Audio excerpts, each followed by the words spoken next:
السلام علیکم ورحمۃ اللہ وبرکاتہ۔ الحمدللہ ان الحمدللہ نحمده ونستعینه ونستغفره ونعوذ باللہ من شرور انفسنا ومن سیئات اعمالنا من يهده اللہ فلا مضل له ومن يضلل اللہ فلا ہادی له واشهد ان لا الہ الا اللہ واشهد ان محمدا عبده ورسولہ اما بعد فإن خیر الحدیث کتاب اللہ وخیر الہدی ہدی محمد صلی اللہ علیہ وآلہ آلہ وسلم وشر الامور محدثاتها وکل محدثۃ بدعہ وکل بدعۃ ضلالہ وکل ضلالۃ فی النار۔ رب اشرح لی صدری ویسر لی امری واحلل عقدۃ من لسانی یفقہوا قولی۔ ہر قسم کی تعریف اور شکر اللہ رب العزت کے لیے لائق اور زیبا ہے، جو ساری کائنات کا ایک و تنہا خالق، مالک، مربی اور منتظم ہے، جو ساری کائنات کو وجود بخشنے والا، ہر مخلوق کی حفاظت کرنے والا اور ہر مخلوق کی ہر ضرورت کا پورا کرنے والا ہے۔ ہر قسم کی تعریف اور ہر قسم کے شکر کے لائق صرف اور صرف اللہ وحدہ لا شریک کی ہی ذات ہے۔ درود و سلام ہو انبیاء اکرام پر، جنہیں انس اور جن کی رشد و ہدایت کے لیے مبعوث فرمایا گیا، خصوصاً نبی مکرم رحمۃ للعالمین امام الانبیاء محمد صلی اللہ علیہ وسلم پر۔ معزز سامعین اکرام، سورہ حجرات کی آج آیت نمبر 4 سے کلاس رہے گی۔ سورہ حجرات کی بنیادی تعلیم، بنیادی طور میں اس میں نبی صلی اللہ علیہ وسلم کا ادب، آپ صلی اللہ علیہ وسلم کی تعظیم، احترام، محبت اور اس کے علاوہ آداب معاشرت سکھائی گئی ہے، یعنی بہترین معاشرے کی تشکیل کیسے ہو سکتی ہے، اور بہترین معاشرے کی تشکیل نبی کریم صلی اللہ علیہ وسلم نے کس انداز سے کی تھی۔ کل کی کلاس میں ہم نے دیکھا کہ اللہ رب العزت فرمایا، یا ایھا الذین آمنوا لا تقدموا بین یدیہ، کہ اے ایمان والو تم اللہ اور اس کے رسول سے آگے نہ بڑھو۔ اللہ اور اس کے رسول سے آگے بڑھنے سے مراد ابن عباس رضی اللہ عنہ نے جو فرمایا کہ اس کا مطلب یہ ہے کہ کتاب و سنت سے آگے نہ بڑھو، کتاب و سنت کا اختلاف نہ کرو، کتاب و سنت کو چھوڑ کر کے اپنی مرضی کی زندگی نہ جیو، یعنی زندگی کے ہر شعبے کے اندر، زندگی کی ہر فیلڈ کے اندر، زندگی کے ہر موڑ کے اندر، زندگی کے اندر ہر کام کے اندر، وہ تجارت ہو، وہ لین دین ہو، وہ شادی بیاہ ہو، موت میت ہو، زندگی کے ہر شعبے کے اندر نبی کریم صلی اللہ علیہ وسلم کی تعلیمات پر عمل کرنا ہے، اللہ کے کلام پہ، نبی کے فرمان پہ عمل کرنا ہے، اس سے آگے نہیں بڑھو۔ اور آگے بڑھنے والوں کے لیے اللہ فرماتا ہے کہ جو آگے بڑھتا ہے اور تم اللہ سے ڈرو، یعنی یہ بات اللہ کے عذاب کو دعوت دیتی ہے۔ جب بندہ اللہ کے کلام اور نبی کے فرمان کی مخالفت کرتا ہے تو یہی وجہ ہوتی ہے اس کے اوپر عذاب کے آنے کی، اللہ رب العزت کے غضب کے آنے کی، اللہ کی نافرمانی کی وجہ سے اس کے اوپر مصیبت اور پریشانی کے آنے کی۔ دوسرا ادب سکھایا گیا کہ اے ایمان والو، اپنی آواز نبی کی آواز سے اونچی نہ کرو، اور اگر کسی محفل میں نبی ہے تو وہاں پر بھی آپس میں ویسے بات مت کرو جیسے تم کرتے ہو، یعنی آپ کے موجودگی کا بھی ادب اور احترام کرنا ہے۔ اس سے ہمیں یہ پتہ چلا کہ جب نبی کریم صلی اللہ علیہ وسلم کی سنت یعنی حدیث کو پڑھا جاتا ہے، آپ کی سیرت کو پڑھا جاتا ہے، تو وہاں پر بھی ہمیں اس سیرت کا یا نبی مکرم کے فرمان کا ادب و احترام کر کے اور خاموشی کے ساتھ اس کو سننا چاہیے۔ آیت نمبر 4 کے اندر اللہ رب العزت نے فرمایا، اعوذ باللہ من الشیطان الرجیم، ان الذین ینادونک من وراء الحجرات اکثرهم لا یعقلون، بے شک وہ لوگ جو ندا کرتے ہیں، آواز دیتے ہیں حجرے کے باہر سے، ان میں سے اکثر وہ عقل نہیں رکھتے۔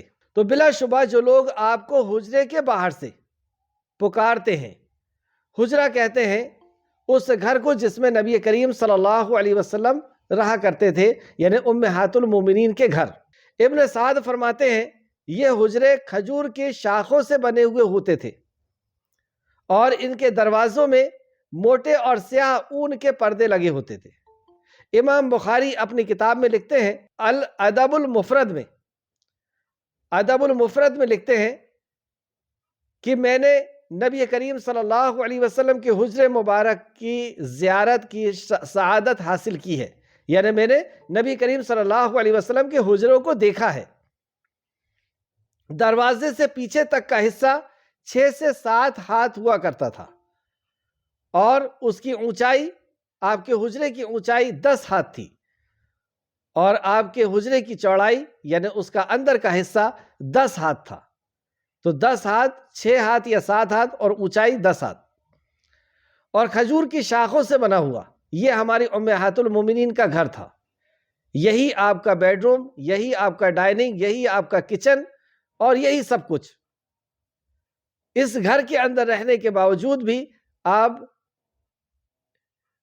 امت کے لیے ایک رہبر اور رہنما بن کر کے گئیں، پوری امت کے لیے ایک آئیڈیل، ایک نمونہ بن کر کے گئیں۔ اور خود نبی کریم صلی اللہ علیہ وسلم جنہوں نے ریاست قائم کی ہے، اور آس پاس کے علاقوں کے اندر اسلامی اسٹیٹ ہے، اسلامی حکومت ہے، لیکن اس کے باوجود بھی اس دولت کو جو آتی ہے، یعنی مال غنیمت جو آتا ہے، یا ٹیکس آتا ہے، یا زکوٰۃ آتی ہے، تو وہ نبی کریم صلی اللہ علیہ وسلم اپنے اوپر خرچ نہیں کرتے، بلکہ زکوٰۃ کو تو نبی مکرم نے کہا یہ میرے اوپر حرام ہے، یعنی میں اس کا استعمال نہیں کر سکتا، اور نہ آپ کے اہل بیت اس کو استعمال کر سکتے۔ تو یہ ایک کردار نبی کریم صلی اللہ علیہ وسلم نے پیش کر کے گئے کہ اس طرح کا بادشاہ ہوا کرتا ہے، اسلامک بادشاہ۔ تو بلا شبہ جو لوگ آپ کو حجرے کے باہر سے پکارتے ہیں، ان میں سے اکثر بے عقل ہیں۔ یہ ایک قافلہ آیا ہوا تھا، اور یہ بہت ہی غیر معذب لوگ تھے، یعنی بدو قسم کے لوگ تھے، یہ بدو تھے، اور کسی دوسرے جگہ سے مدینہ آئے تھے، اور مدینہ آنے کا ان کا مقصد تھا مفاخرت کرنا۔ مفاخرت کہتے ہیں، ان کا عربوں کے ہاں ایک رواج تھا کہ یہ ایک جگہ سے دوسری جگہ جاتے، ایک قبیلے سے دوسرے قبیلے میں جاتے اور مفاخرت کرتے، یعنی اپنے بڑے بوڑھوں کی تعریف کرتے، ان کے قصیدے گاتے کہ ہمارے بڑے بوڑھے ایسے تھے، ان کی ایسی دولت تھی، ایسی شان تھی، ایسا مرتبہ تھا، وغیرہ وغیرہ۔ اور یہی حج کے بعد بھی یہ لوگ کیا کرتے تھے، جس کو ہم نے سورۃ توبہ کے اندر پڑھا ہے۔ تو ان نے باہر سے آواز دینا شروع کیے، یا محمد یا محمد، یا رسول اللہ یا رسول اللہ کہہ کر کے آواز دیے۔ تو نبی کریم صلی اللہ علیہ وسلم اپنے حجرے سے باہر نکلے۔ جب آپ حجرے سے باہر نکلے تو وہ یہ کہتے ہیں کہ میں اگر کسی کی تعریف کروں تو یہ اس کے لیے زینت ہے۔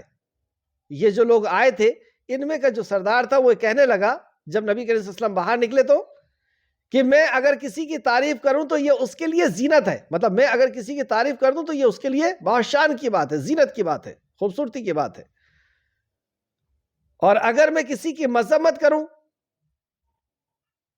تو یہ بری بات ہے، یہ اس کے لیے بہت بری بات ہے، اگر میں کسی کی برائی کر دوں تو یہ اس کے لیے بہت بری بات ہے۔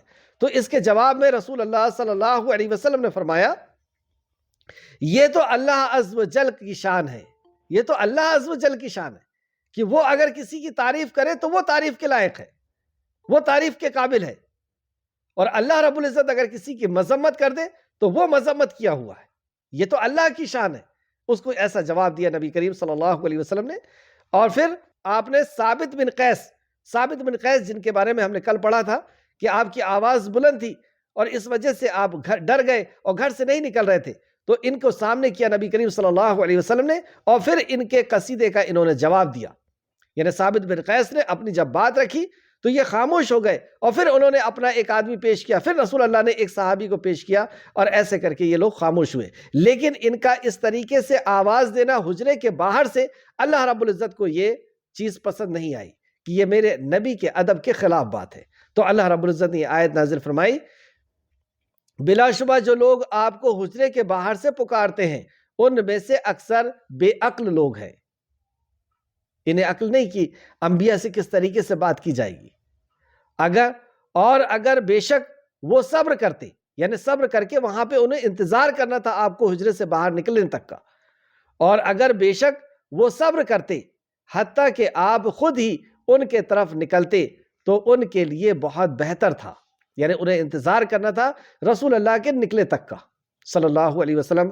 اور اللہ بہت بخشنے والا، نہایت رحم فرمانے والا ہے، یعنی انہیں چاہیے کہ وہ معافی مانگے تو اللہ رب العزت کو رحم کرنے والا پائیں گے، اور اللہ بہت بخشنے والا اور نہایت رحم کرنے والا ہے۔ یہاں پر بھی نبی کریم صلی اللہ علیہ وسلم کا ادب سکھایا گیا کہ اس طریقے سے، اور صحابہ بھی آپس میں ایک دوسرے کے لیے بھی ایسے ہی ادب کیا کرتے تھے۔ ابن عباس رضی اللہ عنہ کسی ایک تفسیر کے لیے کسی صحابی کے گھر گئے، انہیں پتہ چلا کہ فلاں صحابی کے پاس اس کی تفسیر ہے، اور سخت گرمی کا زمانہ تھا، اور صحابہ کے گھر میں ایسا بھی نہیں ہوتا تھا کہ شیڈ وغیرہ رہتے تھے، وہاں شیڈ میں جا کر کے رک سکتے، اور عرب کی گرمی۔ لیکن عمر فاروق وہاں پر پہنچے تو دیکھا کہ دروازہ لگا ہوا ہے، تو سامنے ہی بیٹھ گئے، اسی دھوپ کے اندر ویسی جھلستے ہوئے بیٹھے رہے، اس علم کی تلاش میں، اس علم کو حاصل کرنے کے لیے۔ جب شام ہو گئی، سورج ڈھلنے لگا، تو پھر وہ صحابی نے جب اپنا دروازہ کھولا تو دیکھا کہ ارے عباس، آپ یہاں بیٹھے ہوئے، اہل بیت آپ یہاں پہ بیٹھے ہوئے، آپ آواز دے دیتے، ہم آپ کو اندر لے لیتے، لیکن آپ نے کہا کہ نہیں، مجھے وہ آیت کی تفسیر بتا دیجئے۔ پھر وہ صحابی نے تفسیر بتایا اور وہاں سے واپس ہوئے۔ تو یہ ادب تھا۔ اور سورہ بقرہ کے اندر یہ شروع اس میں ہم نے دیکھا کہ جب کسی کے گھر میں جائیں تو وہاں کا بھی ادب سکھایا گیا کہ پہلے آواز دیں، اگر اجازت مل جائے تو اندر جائیں، سلام کریں، سلام کا جواب مل جائے تو ٹھیک ہے، نہ ملے تو ویسے ہی واپس آ جائیں، اور اس میں برا ماننے کی بھی ضرورت نہیں ہے۔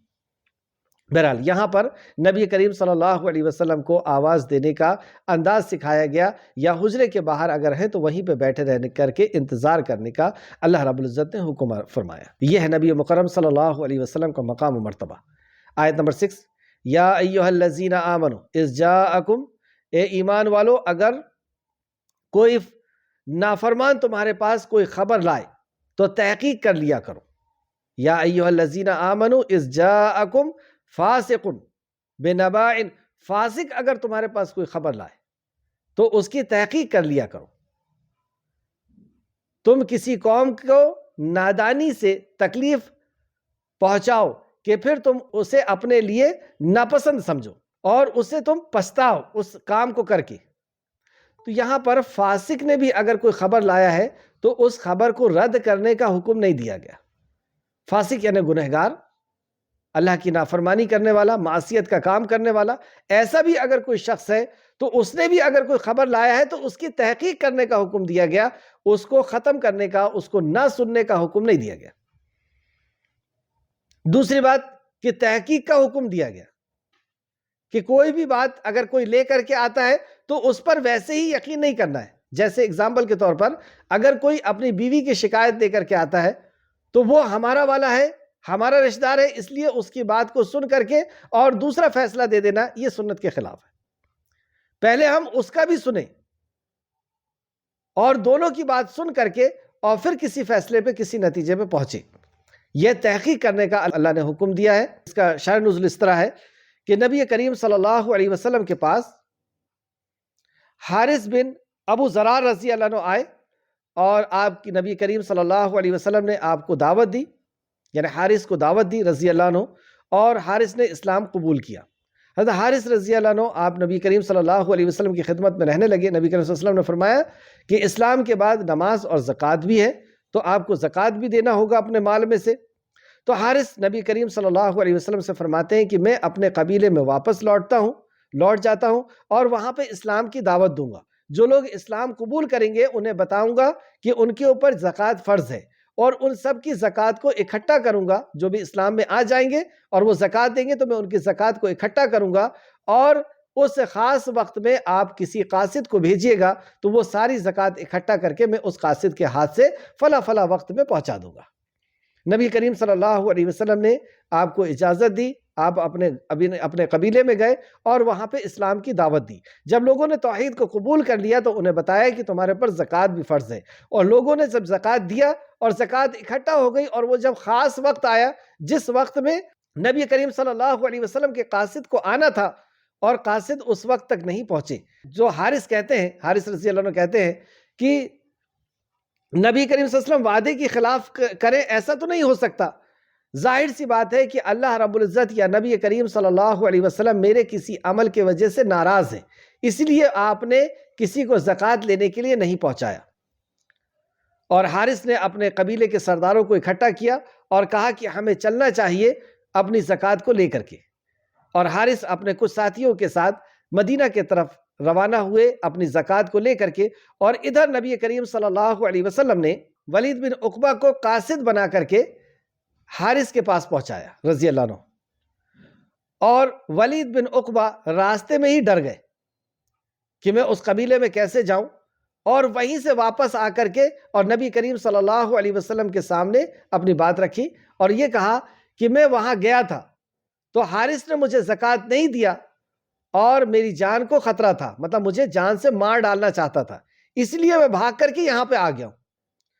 تو نبی کریم صلی اللہ علیہ وسلم نے حارث کو طلب کیا۔ یہ ہے طریقہ کہ اپنے قاصد پر فوراً یقین کر کے کوئی فوج نہیں پہنچائی، آپ نے کچھ ساتھیوں، آپ نے کچھ صحابہ کو پہنچایا اور اس وجہ سے پہنچایا کہ حارث کو طلب کیا جائے، حارث کو بلایا جائے تاکہ اس سے تحقیق کریں کہ معاملہ کیا ہے۔ اب راستے میں حارث انہیں مل گئے، جو صحابی نکلے تھے وہ حارث مل گئے، اور حارث جب ملے تو انہوں نے کہا کہ تم کہاں جا رہے ہو؟ کہا کہ میں مدینہ جا رہے ہیں، ہم زکوٰۃ کو لے کر کے نبی مکرم صلی اللہ علیہ وسلم نے کسی قاصد کو نہیں پہنچایا۔ تو صحابی نے کہا کہ نہیں، تمہارے پاس ولید بن عقبہ آیا تھا اور اس نے جا کر کے بتایا کہ تم نے اسے جان سے مارنے کی کوشش کی اور تم نے زکوٰۃ نہیں دی۔ تو یہ سن کر کے حارث کہتے ہیں کہ اس ذات پاک کی قسم جس نے محمد صلی اللہ علیہ وسلم کو حق کے ساتھ مبعوث فرمایا ہے، میں نے حارث کو نہیں دیکھا اور نہ ہی میں نے اس کے ساتھ ایسا سلوک کیا۔ اس کے بعد جب حارث نبی کریم صلی اللہ علیہ وسلم کی خدمت میں حاضر ہوئے تو نبی کریم صلی اللہ علیہ وسلم نے بھی ان سے پوچھا کہ تم نے زکوٰۃ دینے سے انکار کر دیا اور قاصد کو قتل کرنے کا ارادہ کیا تھا؟ حارث نے عرض کیا، نہیں، اس ذات پاک کی قسم جس نے آپ کو حق کے ساتھ مبعوث فرمایا ہے، میں نے تو اسے دیکھا ہی نہیں، نہ وہ میرے پاس ہی آیا، اور میں رسول اللہ صلی اللہ علیہ وسلم کے قاصد کی نہ پہنچنے کی وجہ سے حارث ہوا اور مجھے یہ اندیشہ ہوا کہ اللہ اور اللہ کے نبی صلی اللہ علیہ وسلم کسی وجہ سے ناراض ہیں۔ اس موقع پر یہ سورہ حجرات کی آیت نازل ہوئی۔ تفسیر ابن کثیر جلد نمبر 5 صفحہ نمبر 539، اور اسے انہوں نے لیا ہے تفسیر ابن ابو حاتم جلد نمبر 10 صفحہ نمبر 3303 3303۔ اس سے ہمیں ایک بہت اہم سبق ملا کہ کسی بھی نتیجے پہ پہنچنے کے لیے اپنا فیصلہ سنانے کے پہلے ہمیں دونوں فریق کی بات سننا چاہیے۔ اور دوسرا اہم اصول کہ جب بھی کوئی ہمارے پاس کوئی خبر لے کر کے آئے تو ہم اس کی تحقیق کریں، بغیر تحقیق کے ہم کسی کی بات کو نہ مانیں۔ آیت نمبر 6 کو پھر سے دیکھیں، اے ایمان والو، اگر کوئی نافرمان تمہارے پاس کوئی خبر لائے تو تحقیق کر لیا کرو، تاکہ تم کسی قوم کو نادانی سے تکلیف نہ پہنچاؤ کہ پھر تم اپنے کیے پر پچھتاؤ۔ اگر تم نے ایسا کیا تو تم پچھتاؤ گے کیونکہ غلط فیصلہ کر دیا۔ اور جان لو بلا شبہ تم میں اللہ کے رسول ہیں، اور یہ بھی خبردار ہو جاؤ کہ تم میں اللہ کے رسول ہیں، یعنی اگر تم آپس میں جھوٹ کہو گے یا غیبت کرو گے یا کوئی بھی ایسی بات کرو گے تو اللہ کے رسول موجود ہیں، یعنی اللہ رب العزت ان کے اوپر وحی نازل کر کے تمہاری حقیقت کو بتا دے گا۔ اور جان لو بلا شبہ تمہارے بیچ میں اللہ کے رسول ہیں، اگر بہت سے معاملات میں وہ تمہاری اطاعت کریں تو یقیناً تم مشقت میں پڑ جاؤ گے، لیکن اللہ نے ایمان کو تمہارے محبوب بنا دیا ہے۔ سبحان اللہ۔ صحابہ اکرام کی صفت یہاں پہ بتائی گئی کہ اللہ رب العزت نے ایمان کو تمہارا محبوب بنا دیا ہے، یعنی صحابہ اکرام کو ایمان محبوب تھا، یہ اللہ رب العزت نے آپ کے دلوں کے اندر ایمان کو محبوب کیا تھا اور اس نے اسے تمہارے دلوں میں آراستہ اور پیراستہ کر دیا تھا۔ صحابہ اکرام کو دین کی کامیابی اسی لیے خوش کرتی تھی کیونکہ آپ کے لیے ایمان کو محبوب بنا دیا گیا ہے۔ ہمارے لیے ہماری کامیابی، ہمارے عزیز و اقارب کی کامیابی محبوب لگتی ہے۔ اگر کوئی کامیاب ہوا تو ہم خوش ہوتے ہیں، ہمارے گھر کا کوئی کامیاب ہوا تو ہم خوش ہوتے ہیں، دولت آ گئی، شہرت آ گئی، عزت آ گئی تو ہم خوش ہوتے ہیں۔ لیکن صحابہ اکرام کا معاملہ، ان کے لیے ایمان محبوب تھا، ان کے لیے اپنے گھر بار اور گھر کی شان و شوکت محبوب نہیں تھی۔ تو دین کامیاب ہوتا تھا تو انہیں خوشی ہوتی تھی، اور دین کے اندر کوئی ناکامیابی ہوتی تھی تو انہیں رنج اور ملال ہوتا تھا۔ یہ فرق ہے ایمان والوں کے اندر۔ تو لیکن اللہ ایمان کو تمہارے محبوب بنا دیا تھا اور اس نے اسے تمہارے لیے آراستہ اور پیراستہ کر دیا تھا، اور اس نے تمہارے لیے کفر، فسق اور نافرمانی کو ناپسند کیا تھا۔ الیکم الکفر، کفر یعنی انکار کر دینا۔ تو یہ مومن کے اندر یہ صفت ہوتی ہے کہ وہ کفر کو ناپسند کرتا ہے، یعنی انکار سے وہ نفرت کرتا ہے کہ اللہ کی بات کا اللہ کا انکار کیا جائے، اللہ کے نبی کا انکار کیا جائے، آخرت کا انکار کیا جائے، تو یہ اس کو گرا گزرتا ہے، یہ اس کو ناپسند کرتا ہے، کفر کو، انکار کرنے والے کو بھی۔ فسق کہتے ہیں کبیرہ گناہوں کو، تو کبیرہ گناہوں کو بھی یہ ناپسند کرتا ہے، والفسوق والعصیان، اور یہ نافرمانیوں کو بھی ناپسند کرتے ہیں، یا اللہ رب العزت یا اللہ کے نبی کی کوئی بھی نافرمانی کو یہ ناپسند کرتے ہیں۔ تو یہ صفت مومنوں کی بتائی گئی جو راشدین لوگ ہیں، تو راشدین کی یہ صفت بتائی گئی کہ وہ ایمان ان کے لیے محبوب ہوتا تھا، یعنی دین کی فلاح، دین کی کامیابی میں یہ لوگ خوش ہوتے تھے، اور اللہ کی نافرمانی سے یہ ناراض ہوتے ہیں، ناپسند کرتے ہیں، کفر کو ناپسند کرتے ہیں، فسق کو یعنی کبیرہ گناہوں کو اور نافرمانیوں کو یہ ناپسند کرتے ہیں۔ یہی لوگ راشد گو ہدایت والے لوگ ہیں، یہی لوگ اولئک هم الراشدون، یہی لوگ راشدون لوگ ہیں۔ آیت نمبر 8، فضلا من اللہ ونعمتا، اللہ کے فضل اور احسان سے، واللہ علیم حکیم، اور اللہ خوب جاننے والا اور خوب حکمت والا ہے۔ تو یہ اللہ رب العزت کے فضل سے یہ ہوا کہ اللہ کے فضل اور اس کے احسان سے، اور اللہ خوب جاننے والا اور خوب حکمت والا ہے۔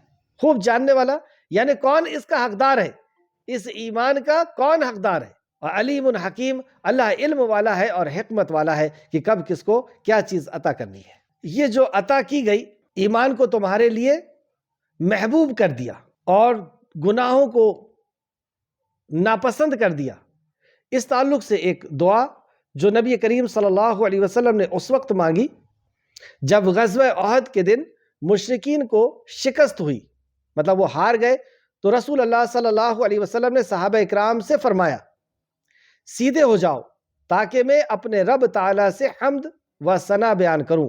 صحابہ اکرام نے آپ صلی اللہ علیہ وسلم کے پیچھے صفیں باندھ لی، تو رسول اللہ صلی اللہ علیہ وسلم نے یہ دعا فرمائی، اے اللہ سب تعریف تیرے ہی لیے ہے، اے اللہ جسے تو کشادہ کرے اسے کوئی تنگ نہیں کر سکتا، اور جسے تو تنگ کر دے اسے کوئی کشادہ کرنے والا نہیں، جسے تو گمراہ کر دے اسے کوئی ہدایت دینے والا نہیں، اور جسے تو ہدایت عطا فرما دے اسے کوئی گمراہ کرنے والا نہیں، جسے تو محروم کر دے اسے کوئی دینے والا نہیں، اور جسے تو عطا فرما دے اسے کوئی محروم کرنے والا نہیں، جسے تو دور کر دے اسے کوئی قریب کرنے والا نہیں، اور جسے تو قریب کر دے اسے کوئی دور کرنے والا نہیں۔ اے اللہ تو ہم پر اپنی برکتیں، اپنی رحمت، اپنے فضل اور اپنے رزق کی فراوانی کو کے ساتھ نازل فرما دے، یعنی یہ ساری نعمتیں ہم پہ نازل فرما دے۔ اے اللہ میں تجھ سے ہمیشہ قائم رہنے والی نعمت کا سوال کرتا ہوں جو کبھی نہ ختم ہو اور نہ کبھی ضائع ہو۔ اے اللہ میں تجھ سے تنگ دستی کے دن نعمت اور خوف کے دن امن کا سوال کرتا ہوں۔ اے اللہ تو نے ہمیں جو عطا فرمایا ہے اس کے بارے میں، اور جو عطا نہیں فرمایا اس کی برائی سے تجھ سے پناہ مانگتا ہوں۔ اے اللہ ایمان کو ہمارے لیے محبوب بنا دے اور اسے ہمارے دلوں میں سجا دے۔ اے اللہ ایمان کو ہمارے لیے محبوب بنا دے اور اسے ہمارے لیے سجا دے، اور کفر کو اور گناہ اور نافرمانی کو ہمارے لیے ناپسند فرما دے، اور کفر اور گناہ اور نافرمانی کو ہمارے لیے ناپسند فرما دے۔ ہمیں ہدایت یافتہ لوگوں میں بنا دے، ہمیں ہدایت یافتہ لوگوں میں بنا دے۔ اے اللہ ہمیں مسلمان قوم میں رکھنا اور زندہ رکھنا، اور نیک لوگوں کے ساتھ اس طرح شامل کر دینا کہ ہم نہ رسوا ہوں اور نہ کسی فتنے میں پڑیں۔ اے اللہ جنہوں نے کفر کیا تو انہیں قتل کر دے، جو تیرے پیغمبروں کو تکذیب کرتے ہیں اور تیرے راستے سے روکتے ہیں ان پر اپنا غضب نازل فرما۔ اے اللہ جنہوں نے کفر کیا تو انہیں قتل کر دے، جنہیں کتاب دی گئی تھی، اے معبود برحق ہماری دعا قبول فرما، آمین۔ اے اللہ تو ہماری دعا قبول فرما۔ مسند احمد نے اسے روایت کیا ہے، مسند احمد جلد نمبر 3 حدیث نمبر 424۔ اس میں اللہ رب العزت سے ایمان کو مانگا گیا ہے، ہدایت کو مانگا گیا ہے، اور ایمان کی محبت کو مانگا گیا ہے۔ آیت نمبر 9، اور اگر مومنوں کے دو گروہ آپس میں لڑ پڑیں تو ان کے درمیان صلح کرا دو، اور اگر مومنوں کے دو گروہ آپس میں لڑ پڑیں تو ان کے درمیان صلح کرا دو۔ غور کرنے والی بات یہ کہ دو لوگ آپس میں لڑ رہے ہیں، اللہ رب العزت نے دونوں کو مومن کہا اگر وہ مومن ہے تو۔ اس کا یہ مطلب نہیں کہ اگر مسلمان آپس میں لڑ رہے ہیں تو وہ ایک دوسرا جو ہے وہ غیر ایمان والا ہو جائے گا۔ جیسا کہ ایک حدیث میں آتا ہے، رسول اللہ صلی اللہ علیہ وسلم نے ایک دن خطبہ ارشاد فرمایا اور آپ کے ساتھ ممبر پر حسن بن علی رضی اللہ عنہ بھی تھے، یعنی حسن آپ کے پاس میں تھے رضی اللہ عنہ۔ آپ کبھی ان کے طرف دیکھتے اور کبھی لوگوں کے طرف دیکھتے اور فرماتے، یعنی کبھی آپ حسن کی طرف دیکھتے رضی اللہ عنہ اور کبھی لوگوں کی طرف یعنی صحابہ کی طرف دیکھتے اور فرماتے، میرا یہ بیٹا سردار ہے اور شاید اللہ تعالیٰ اس کی وجہ سے مسلمانوں کے دو گروہ یعنی جماعتوں میں صلح کرا دے۔ آپ صلی اللہ علیہ وسلم کی یہ پیشن گوئی سچ ثابت ہوئی۔ طویل جنگ اور ہولناک واقعات کے بعد اللہ تعالیٰ نے آپ کو اہل شام اور اہل عراق میں صلح کرا دینے کی توفیق عطا فرمائی۔ بخاری شریف حدیث نمبر 2704 اور آپ جو لے کر کے ممبر پہ کھڑے ہوئے تھے حضرت حسین رضی اللہ عنہ کو، اس کی دلیل بخاری شریف حدیث نمبر 2704۔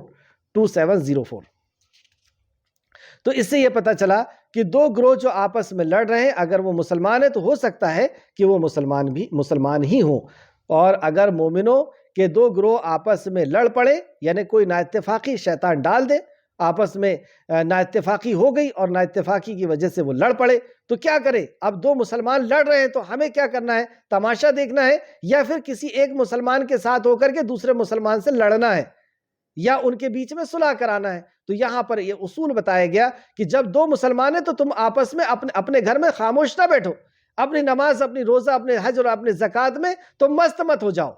وہ دو مسلمان جو آپس میں لڑ رہے ہیں ان کے بیچ میں تمہیں صلح کرنا ہے۔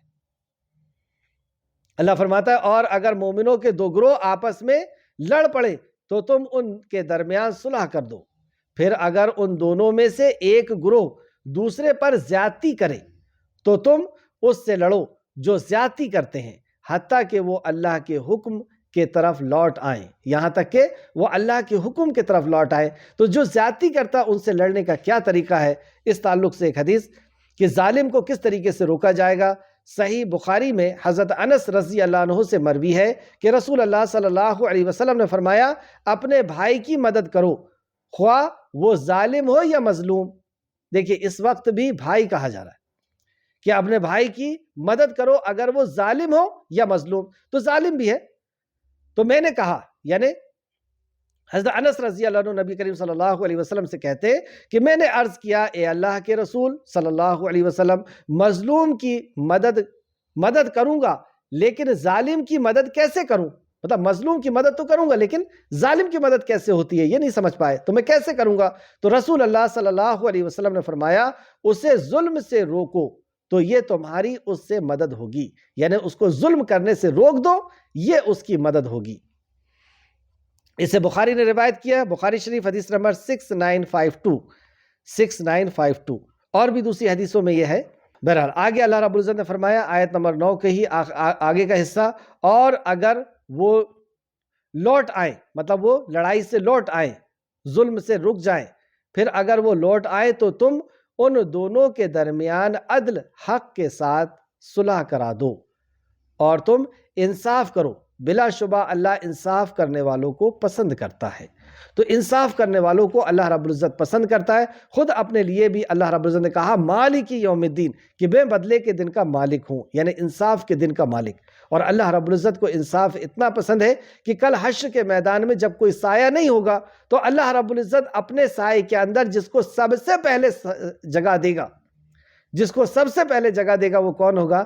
عدل کرنے والا، انصاف کرنے والا بادشاہ۔ تو انصاف اس قدر اللہ رب العزت کو پسند ہے کہ اس کے تعلق سے ایک حدیث سماعت فرمائیں۔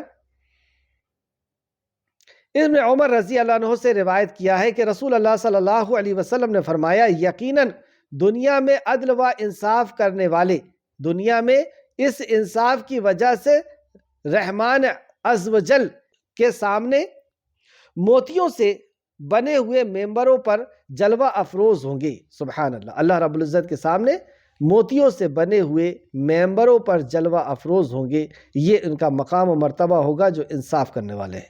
تفسیر الطبری جلد نمبر 26 صفحہ نمبر 116 اور تفسیر ابن ابو حاتم جلد نمبر 10 صفحہ نمبر 3304 یعنی 3304۔ تفسیر ابن کثیر جلد نمبر 5 صفحہ نمبر 542۔ انصاف کرنے کے تعلق سے اور بھی بہت سی حدیثیں ہیں۔ آج کی کلاس کی آخری آیت نمبر 10، مومنو تم ایک دوسرے کے بھائی ہو، مومنو تم ایک دوسرے کے بھائی ہو، لہٰذا تم اپنے بھائیوں کے درمیان صلح کرا دو۔ یعنی بھائی اگر آپس میں لڑ رہے ہیں تو تم انہیں صلح کرا دو، یعنی مومن کا بھائی ہے، وہ کہیں کا بھی رہنے والا ہو، اگر یہ آپس میں لڑ رہے ہیں تو ان کے بیچ میں صلح کرا دو۔ اور تم اللہ سے ڈرو تاکہ تم پر رحم کیا جائے۔ یہ اللہ سے ڈرو یہاں پر بھی کہا گیا، یعنی ایسے جو آپس میں مومن لڑ رہے ہیں اور تم طاقت رکھتے ہو کہ ان کے بیچ میں صلح کرا دو، تو تمہیں چاہیے کہ تم صلح کرا دو اور اللہ سے ڈرو، یعنی اس صلح کرانے میں انصاف کے ساتھ صلح کراؤ، اللہ سے ڈرتے ہوئے صلح کراؤ، یعنی تقوی کو سامنے رکھو اور تاکہ اللہ تم پر رحم کرے۔ تو یہ عمل بھی ایسا ہے جو اللہ کے رحم کو دعوت دے گا انشاءاللہ تعالی۔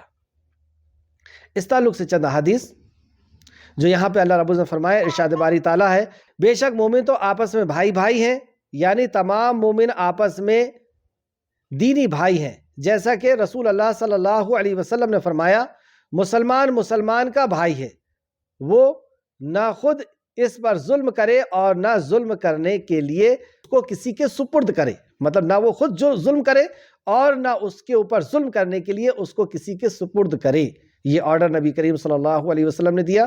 بخاری شریف حدیث نمبر 2442، مسلم شریف حدیث نمبر 2580 اور صحیح حدیث میں ہے کہ رسول اللہ صلی اللہ علیہ وسلم نے فرمایا، اللہ تعالیٰ اس وقت اپنے بندے کی مدد پر ہوتا ہے، یعنی اللہ رب العزت کب بندے کی مدد پر ہوتا ہے؟ اگر میں اور آپ یہ چاہتے ہیں کہ اللہ رب العزت ہماری مدد پر ہو، ہمیں مدد فرمائے، تو ہمیں کیا کرنا چاہیے؟ ہم اگر یہ چاہتے ہیں ساری کائنات کا خالق اور مالک، جس کی شان یہ ہے کہ وہ اگر کچھ کرنا چاہے تو صرف آرڈر دیتا ہے کن، وہ کہہ دیتا ہے ہو اور وہ فیکون، اور وہ چیز ہو جاتی ہے، ایسا خالق، ایسا رازق، ایسا مالک، ایسا جو ہر چیز کے اوپر پوری قدرت رکھتا ہے، اگر یہ ہم چاہتے ہیں کہ وہ ہماری مدد کرے، ہمارے ساتھ ہو، تو ہماری مدد کے لیے ہمارے ساتھ ہو، تو ہمیں کیا کرنا چاہیے؟ نبی کریم صلی اللہ علیہ وسلم نے فرمایا، اللہ تعالیٰ اس وقت اپنے بندے کی مدد پر ہوتا ہے جب بندہ اپنے بھائی کی مدد پر ہوتا ہے، جب اپنے مومن بھائی کی مدد پر ہوتا ہے۔ مسلم شریف حدیث نمبر 2699۔ یہ بھی صحیح حدیث میں ہے کہ رسول اللہ صلی اللہ علیہ وسلم نے فرمایا، جب کوئی مسلمان غائبانہ طور پر، یعنی وہ حاضر نہیں ہے اور اس کی غیر حاضری میں، غائبانہ طور پر جب کوئی مسلمان غائبانہ طور پر اپنے بھائی کے لیے دعا کرے تو فرشتے کہتے ہیں آمین، مطلب اس کی دعا پر فرشتے آمین کہتے ہیں جب وہ اپنے بھائی کی غائبانہ طور پر دعا کرتا ہے، اور تجھے بھی اللہ تعالیٰ اسی طرح عطا فرمائے۔ اور فرشتے کیا دعا کرتے ہیں؟ آمین کہتے ہیں، اور کہتے ہیں کہ اللہ رب العزت تجھے بھی یہی عطا فرمائے، یعنی جو تو اپنے بھائی کے لیے پسند کر رہا ہے اللہ رب العزت تجھے بھی وہی عطا فرمائے۔ ابو داؤد حدیث نمبر 1534۔ یہ آیت نمبر 10 تک آج کی کلاس رہی۔ آج کی کلاس کا خلاصہ، رکوع نمبر 13، مقصد زندگی۔ آیت نمبر 10 کے اندر ہمیں پتہ چلا مقصد زندگی کہ اللہ تعالیٰ سے ڈر کر کے رہنا ہے، یعنی اس کا تقوی اختیار کر کے اللہ رب العزت سے ڈر کر کے زندگی جینا ہے۔ اللہ ہمارا رب ہے۔ اللہ کے تعلق سے ہمیں کیا پتہ چلا؟ آیت نمبر 1 میں اللہ تعالیٰ خوب سننے والا، خوب سب کچھ جاننے والا ہے۔ اللہ رب العزت ہماری بات سن رہا ہے، ہمیں دیکھ رہا ہے اور سب کچھ جاننے والا ہے۔ آیت نمبر 1۔ آیت نمبر 3 میں ہمیں پتہ چلا اللہ تعالیٰ مومنوں کے دلوں کے تقوی کے لیے جانچ لیتا ہے، یعنی اللہ رب العزت مومنوں کے دلوں کو جانچ لیتا ہے تقوی کے لیے۔ سبحان اللہ، اللہ ایسا علیم اور خبیر ذات ہے۔ 5ویں نمبر کی آیت میں ہمیں پتہ چلا اللہ تعالیٰ بخشنے والا اور رحم فرمانے والا ہے۔ اگر ہم اللہ سے بخشش مانگے، اس سے رحم مانگے، اپنی عادتوں کو، اپنے طریقوں کو، اپنے گناہوں سے توبہ کر لیں، تو اللہ رب العزت کو ہم بخشنے والا اور رحم کرنے والا پائیں گے۔ آیت نمبر 5۔ چوتھا، اللہ تعالیٰ ہی ایمان کی محبت دینے والا ہے، تو ہمیں چاہیے کہ ہم ایمان کی محبت کا سوال کریں، جو نبی کریم صلی اللہ علیہ وسلم نے جنگ بدر کے بعد صحابہ کو ساتھ میں لے کر کے اللہ رب العزت سے سوال کیا تھا کہ اللہ ہمارے دلوں کے اندر ایمان کی محبت کو ڈال دے۔ آیت نمبر 7 کی روشنی میں پتہ چلا۔ پانچواں، اللہ تعالیٰ ہی ایمان کو مومنوں کے لیے مرغوب بنانے والا ہے، یعنی محبوب بنانے والا ہے، آیت نمبر 7 کی روشنی میں۔ چھٹواں، اللہ تعالیٰ ہی کفر، فسق اور نافرمانی سے نفرت دلانے والا ہے۔ اللہ رب العزت ہی ہے جو ہمیں کفر سے اور کبیرہ گناہوں سے اور دوسرے گناہوں سے بچنے کی توفیق دینے والا ہے، آیت نمبر 7 کی روشنی میں۔ ساتواں، اللہ تعالیٰ کی فضل اور احسان سے ہی انسان ہدایت یافتہ ہو سکتا ہے۔ تو ہدایت ہمارے کہنے سے، ہمارے بتانے سے، ہمارے سمجھانے سے کسی کو نہیں ملنے والی۔ اگر وہ ہدایت کا حقدار ہوگا، ہدایت کا چاہنے والا، ہدایت کے قریب آنے والا ہوگا، تو اللہ رب العزت اسے ہدایت عطا فرمائے گا۔ جیسے کہ آیت نمبر 8 میں بتایا، اللہ تعالیٰ کے فضل اور احسان سے ہی انسان ہدایت یافتہ ہو سکتا ہے۔ آیت نمبر 8 میں ہی 8واں پوائنٹ، اللہ تعالیٰ علم والا اور حکمت والا ہے۔ اللہ رب العزت ہر چیز کا علم رکھنے والا ہے اور بہتر حکمت والا ہے۔ 9واں، اللہ تعالیٰ انصاف کرنے والوں کو پسند فرماتا ہے، آیت نمبر 9 کی روشنی میں۔ اللہ کس کو پسند فرماتا ہے؟ انصاف کرنے والوں کو پسند فرماتا ہے۔ 10واں، اللہ تعالیٰ ڈرنے والوں پر رحم کیا جاتا ہے۔ اللہ کا رحم ڈرنے والوں پر، تقوی رکھنے والوں پر کیا جاتا ہے، آیت نمبر 10 کی روشنی میں۔ رسول اللہ صلی اللہ علیہ وسلم ہمارے رہنما ہیں۔ اس تعلق سے نمبر 1، رسول اللہ صلی اللہ علیہ وسلم نے اللہ تعالیٰ اور اس کے رسول کے آگے پیش قدمی نہ کرنا سکھائی، کہ اللہ اور اللہ کے نبی کے آگے پیش قدمی، یعنی جو کام اللہ نے اور اللہ کے نبی نے نہیں کیا، نہیں کہا، اس کو نہ کرنے سکھایا۔ جیسے ایک حدیث مشہور کہ جس نے وہ کام کیا جس میں نبی مکرم کا حکم نہیں، تو وہ عمل مردود ہے، مردود ہے، مردود ہے۔ یہ آیت نمبر 1 کی روشنی میں تھا۔ دوسرا، رسول اللہ صلی اللہ علیہ وسلم نے اللہ تعالیٰ سے ڈر کر رہنا سکھایا، تقوی اختیار کرنا سکھایا، آیت نمبر 1 کی روشنی میں۔ تیسرا، رسول اللہ صلی اللہ علیہ وسلم نے ایمان کو محبوب اور مرغوب رکھنا سکھایا، کہ ہمارے نزدیک دنیا کی ہر چیز سے زیادہ ایمان ہونا چاہیے، توحید ہونا چاہیے۔ صحابہ اکرام اپنی عزت کو قربان کر دیا کرتے تھے، اپنی دولت کو، اپنی شہرت کو، یہاں تک کہ اپنے جان کو بھی قربان کر دیتے تھے، لیکن ایمان کو نہیں چھوڑتے تھے، ایمان کو یعنی توحید کو قربان نہیں کرتے تھے۔ توحید کے لیے اپنے جسم سے چمڑے تک کو اتروا دینا اور اپنی ہڈیوں سے گوشت تک کو الگ کروا دینا صحابہ کے لیے آسان تھا، لیکن ایمان کو چھوڑنا ناممکن تھا۔ تو صحابہ اکرام ایمان کو اتنا زیادہ محبوب رکھتے تھے، تو ہمیں بھی چاہیے کہ ہم ایمان کے لیے، ایمان کی محبت کے لیے، توحید کی محبت کے لیے اللہ رب العزت سے دعا کریں۔ رسول اللہ صلی اللہ علیہ وسلم نے ایمان کو محبوب اور مرغوب رکھنا سکھایا، 7 نمبر۔ چوتھا، رسول اللہ صلی اللہ علیہ وسلم نے کفر، فسق یعنی کبیرہ گناہ اور نافرمانی سے نفرت دلائی، 7 نمبر آیت۔ رسول اللہ صلی اللہ علیہ وسلم نے صلح کرنا سکھایا، کہ جب آپس میں کوئی لڑے تو اس کے بیچ میں صلح کرا دیا جائے، آیت نمبر 9 اور 10 کی روشنی میں۔ کامیاب لوگوں کے رویے، آج کی اس کلاس میں جو آیتیں پڑھی گئیں اس میں کامیاب لوگوں کے کیا رویے بتائے گئے۔ اللہ رب العزت سے دعا ہے کہ وہ عادتیں، وہ رویے، وہ صفات اللہ رب العزت ہمارے اندر بھی داخل فرما دے۔ نمبر 1، آیت نمبر 1 میں ہم کو بتایا گیا اللہ تعالیٰ اور اس کے رسول کے آگے پیش قدمی نہ کرنا، یہ کامیاب لوگوں کے رویے۔ اگر ہم کامیاب ہونا چاہتے ہیں تو زندگی کے ہر موڑ پر، زندگی کے ہر شعبے میں، زندگی کے ہر فیلڈ کے اندر ہمیں وہی کرنا ہے اور اتنا ہی کرنا ہے جتنا نبی کریم صلی اللہ علیہ وسلم نے کیا اور صحابہ اکرام نے کر کے بتایا۔ وہ لین دین ہو، وہ کاروبار ہو، وہ پڑوسی اور رشتہ دار کے ساتھ رہنا ہو، وہ شادی بیاہ ہو یا موت میت ہو، یا موت میت کے بعد والی زندگی یا مرحلے ہوں، ہمیں اتنا ہی کرنا ہے جتنا رسول اللہ صلی اللہ علیہ وسلم نے کیا۔ تو یہ کامیاب لوگوں کے رویے، اللہ تعالیٰ اور اس کے رسول کے آگے پیش قدمی نہ کرنا۔ دوسرا، اللہ تعالیٰ سے ڈر کر کے رہنا، یہ کامیاب لوگوں کے رویے ہیں، یعنی اللہ کا تقوی اختیار کرنا۔ تیسرا، نبی کریم صلی اللہ علیہ وسلم اور نبی کریم صلی اللہ علیہ وسلم کی آواز سے اپنی آواز کو بلند نہ کرنا، یعنی نبی کے کام سے یا نبی کے حکم سے اپنے حکم کو آگے نہیں کرنا۔ صبر کرنا، پانچواں، 5 نمبر آیت میں تھا، صبر کرنا اور تحقیق کرنا، یعنی کوئی اگر خبر آئی ہے کہ یہ عمل کرنا ہے، اتنے بار یہ پڑھنا ہے، فلاں جگہ بیٹھ کر کے، فلاں کپڑے پہن کر کے، 40 دن کوئی بھی خبر آئی ہے ہمارے پاس دین کی، تو ہم اس کی پہلے تحقیق کریں۔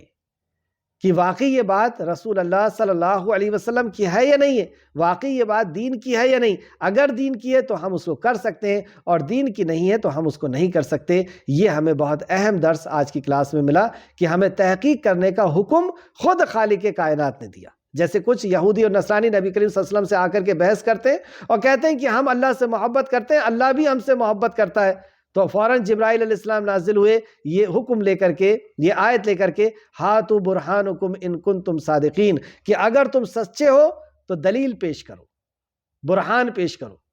اور وہ خاموش ہو کر کے چلے گئے۔ تو یہ اللہ رب العزت کا حکم ہے کہ اگر ہم سچے ہیں اپنی بات پر تو دلیل پیش کریں، اور دلیل پر ہی، اور ہم دلیل مانگیں اور دلیل پر ہی ہم عمل کریں، کیونکہ اسلام جو ہے وہ اللہ کے کلام اور نبی کے فرمان کا نام ہے۔ ہماری خواہش، ہماری منشا یا ہمارے قبیلہ یا ہماری رشتہ داری یا ہمارے سماج کے مطابق اسلام نہیں ہے۔ اسلام آسمانی دین ہے جو خالق کائنات نے نازل کیا۔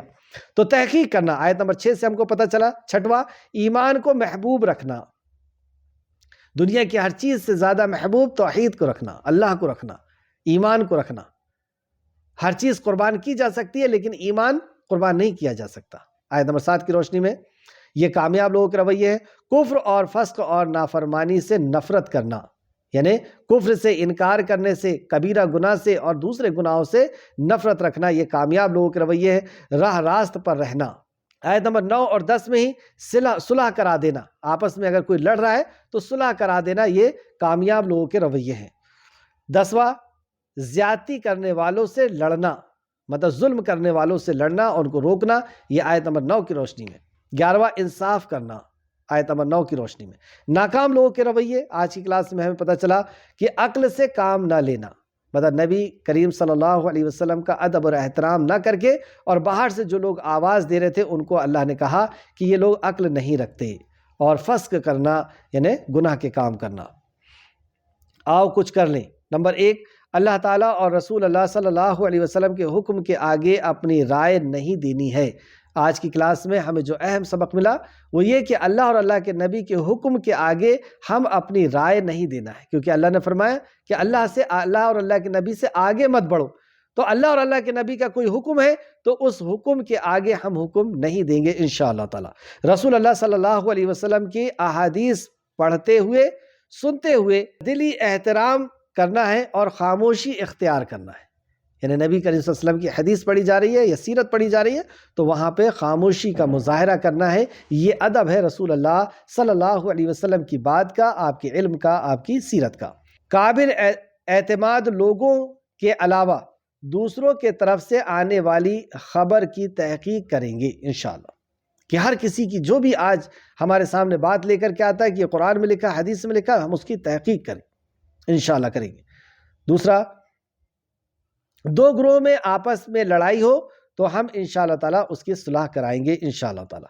منزل کہاں ہے ہماری؟ نمبر 1، کیا میں نے اللہ تعالیٰ سے ڈر کر رہنے کا ارادہ کر لیا ہے؟ کیا میں نے ایمان کو مرغوب اور محبوب بنانے کا ارادہ کر لیا ہے؟ توحید کو محبوب بنانے کا ارادہ کر لیا ہے؟ کیا میں نے کفر، فسق اور نافرمانی سے نفرت کرنے کا ارادہ کر لیا ہے کہ اب کفر سے، فسق سے یعنی کبیرہ گناہ سے ہمیں نفرت کریں گے انشاءاللہ؟ کیا میں نے اللہ تعالیٰ اور اس کے رسول کے آگے پیش قدمی نہ کرنے کا ارادہ کر لیا ہے؟ کیا میں نے صلح کرنے کا ارادہ کر لیا ہے؟ آخر میں اللہ رب العزت سے دعا ہے کہ جو کچھ بھی ہم نے پڑھا اے خالق مالک، اس پہ ہمیں مزید غور و فکر کرنے کی تو توفیق اور رفیق عطا فرما، ایمان کو ہمارے دل میں راسخ کر دے، ایمان کو ہمارے لیے محبوب بنا دے، آمین یا رب العالمین۔ اے اللہ جب تک زندہ رکھ، ایمان اور اخلاص کے ساتھ ہمیں زندہ رکھ، اور جب ہمارا خاتمہ کر تو ایمان اور اخلاص کے ساتھ ہمارا خاتمہ فرما، نیکوکاروں کے ساتھ ہمارا شمار فرما دے۔ اللہم صلی وسلم علی نبینا محمد، اللہم صلی وسلم علی نبینا محمد، اللہم صلی وسلم علی نبینا محمد، آمین یا رب العالمین۔ سبحانک اللہم و بحمدک، نشہد ان لا الہ الا انت، نستغفرک و نتوب الیک۔ السلام علیکم ورحمۃ اللہ وبرکاتہ۔